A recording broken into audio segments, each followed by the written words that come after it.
Oke. Isu-isu ini, isu-isu spiritualitas, isu-isu teosofi hari ini, kalau kalian belajar filsafat, khususnya filsafat mistik, tentang spiritualitas, namanya New Age atau New Spirituality, spiritualitas baru atau era baru. Diasumsikan datangnya teosofi, Blavatsky dan kawan-kawan ini melahirkan gelombang baru dalam perilaku keberagamaan manusia. Kalau di Indonesia yang dianggap tokoh New Age misalnya, dulu ada, sekarang mungkin jarang muncul, Bapak Anand Krishna yang terus kena kasus itu. Nah itu tulisan-tulisannya kan semua agama beliau bahas. Cuma bukan fikihnya, aspek spiritualnya. Nah, kajian-kajian semacam ini namanya New Age. Kalau kalian nanti mau mendalam di situ, cobalah Google pakai keyword New Age. Awas keliru, keluarnya mesti spiritualitas, bukan grup band apa nama sandal. Kalau sandal kan bukan New Age tapi New Era. Ya karpe podo. Era baru, masa yang baru. Jadi sudah tidak zamannya lagi gegeran karena beda agama. Karena toh hakikatnya sama, itu namanya New Age. New Age itu bukan berarti orang ninggal agamanya, enggak. Tapi jalani saja agamamu sedalam-dalamnya, nanti kamu ketemu hakikat. Tidak harus yang Kristen pindah ke Islam, atau yang Islam pindah ke Yahudi, enggak. Oke, itu ranahnya. Jadi ranahnya spiritual, kajiannya namanya New Age. Terus, apa sih yang mendorong Blavatsky melahirkan teosofinya? Ini awal abad 19. Ketika asik-asiknya Barat dengan imperialismenya dan sainsnya. Jadi situasi saat itu, teknologi dan sains jadi idola. Cuma zaman itu idolanya bukan idola untuk dikonsumsi, tapi idola untuk diproduksi dan dikembangkan. Indonesia hari ini mungkin sains dan teknologi juga idola, tapi sains dan teknologi di kita kan tidak dikonsumsi, tidak diproduksi tapi dikonsumsi. HP, laptop, apalagi itu kan idola hidup kita hari ini, tapi sebagai konsumen. Di Barat saat itu orang sedang gemar-gemarnya sains. Temuan-temuan baru meludak luar biasa. Meskipun awalnya banyak tentangan, banyak kritik dari agama, temuan-temuan baru mengagetkan orang. Dulu orang menemukan kereta api itu dianggap mesinnya setan. Orang yang masuk ke situ itu dianggap naik setan. Dulu penemu kereta api dituduh kerjasama dengan setan. Iya. Lama-lama mungkin enak, lu kok enak bisa cepet. Akhirnya enggak, ini ada rumusnya, ada kalkulasinya. Sains itu kan kalkulasinya jelas. Dan orang, temuan-temuan baru banyak, semakin orang senang, semakin orang cinta sama sains. Terus cuma ada efeknya nanti di yang ketiga itu, jatuh cinta sama sains akhirnya berpengaruh pada kualitas hidup. Kualitas hidupnya akhirnya mentok di materi dan cara berpikir positivistik matematika. Efeknya di situ. Spiritualitas tidak laku. Itu yang terjadi di Barat zaman itu. Belum lagi kolonialisme dan imperialisme. Kenapa Barat bisa mengkoloni dan menjajah kita? Karena mereka menguasai sains. Kalau menguasai sains itu kan tekniknya banyak. Bahkan yang saya baca, salah satu temuan monumental zaman itu kan senjata api yang bisa ditenteng kemana-mana ringan. Kalau dulu mungkin sebelumnya orang perang itu pakai mesiu, pakai alat peledak, tapi kan nggak kayak Barat yang menemukan senjata api yang bisa ditenteng. Kalau dulu kan besar-besar itu, Mojopahit, zaman Demak, zaman Pajang perang ada alat-alat besar itu. Setelah kenal dari Cina, kenal dari Barat. Tapi orang Barat kenal senjata api. Itu yang bikin terus mereka bisa menaklukkan kemana-mana. Kalau punya senjata api kan gampang. Ada orang ngamuk bawa senjata apa saja, bambu runcing kan, keris kan, dari jauh aja selesai.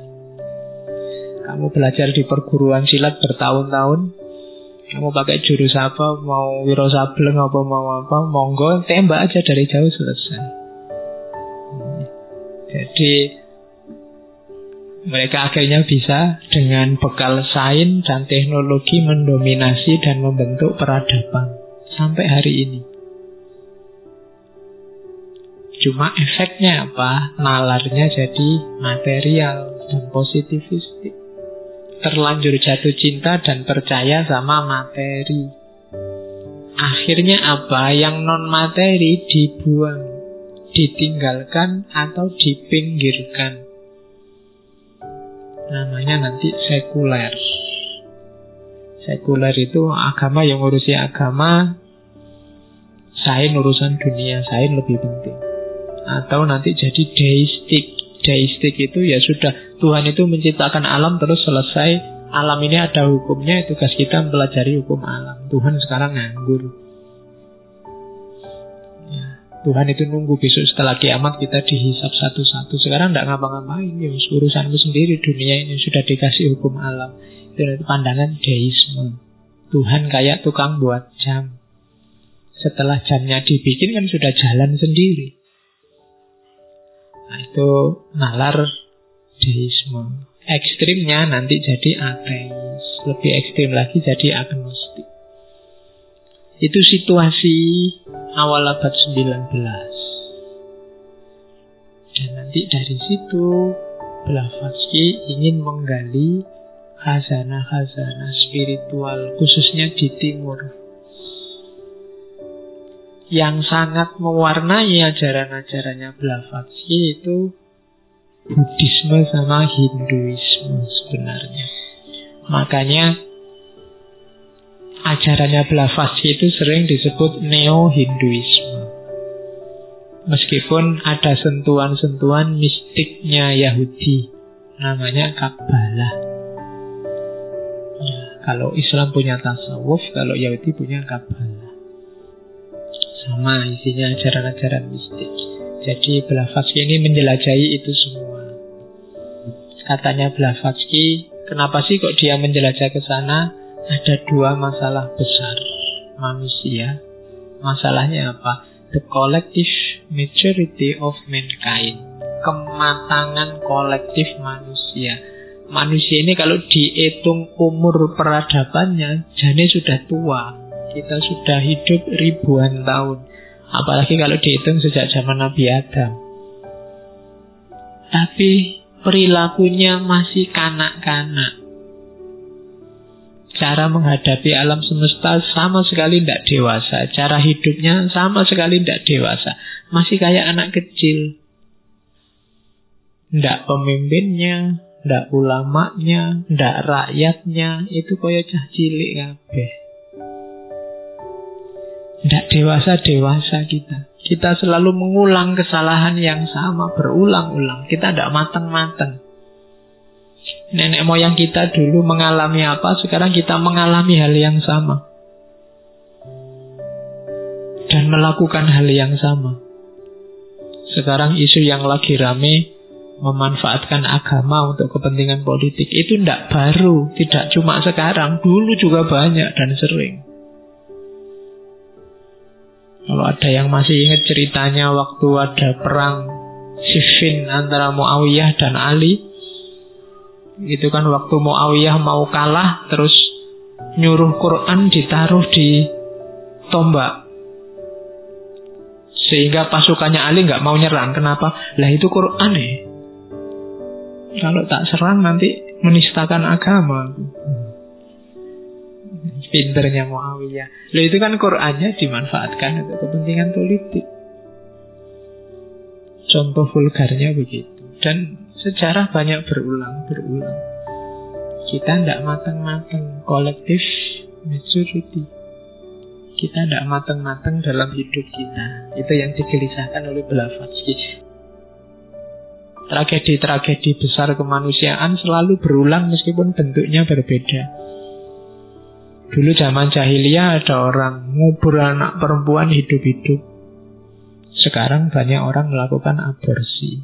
Podo wae itu. Lebih sadis lagi, belum lahir sudah dikubur. Kalau dulu nunggu lahir terus dikubur. Kita lebih jahiliyah. Nggak mateng-mateng kita. Selalu ngulang kesalahan yang sama. Kenapa bisa begitu? Ternyata sosial dan cultural structure-nya kita bangun secara sama, tidak berubah. Situasi sekeliling kita ternyata ajak. Cara kita mengelola kehidupan bersama juga tidak berubah-berubah dari generasi ke generasi. Penyakit kita dua. Berarti PR kita dua. Kita mengubah diri kita dengan jalan antara lain struktur sosial dan kulturalnya juga harus direnovasi. Basisnya jangan cuma sains, jangan cuma pakai akal yang materi. Kesejahteraan parameternya jangan cuma makmur, pendapatan per kapita, dolar tidak turun. Kalau hanya itu, nanti kita akan mengulangi kesalahan yang sama. Kita tidak matang-matang. Nah, itu problem manusia hari ini, katanya Blavatsky. Dari situ nanti lahirlah persaudaraan universal yang namanya Theosophical Society.